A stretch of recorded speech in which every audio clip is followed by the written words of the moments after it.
Everybody celebrates your bloom, but nobody talks about what it cost you to get there. Nobody talks about it. The confidence, the smile, the peace, the glow, the success, but nobody talks about the process that it took you to get there. Nobody talks about that. Nobody talks about the prayers you prayed so you wouldn't fall apart. Nobody talks about that. Nobody talks about the days you got up, even when your heart felt heavy and you had no strength to do anything. Nobody talks about that. And nobody talks about the days you laid in your bed and you had to force yourself to get in the shower. Nobody talks about that.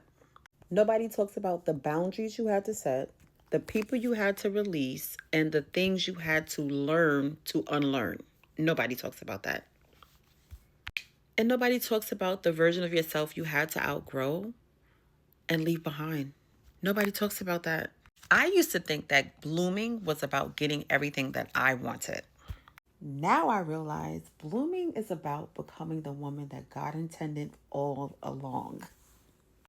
The woman who now trusts herself.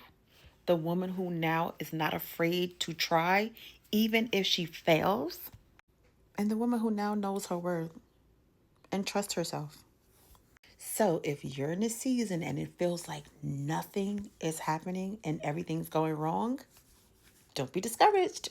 You're right on point. Some of the most important growth happens underground where nobody sees it. So, what is this season teaching you about yourself? So, if you're in a season where you're learning to heal, grow, evolve, and bloom, let's stay connected. That's what we do over here.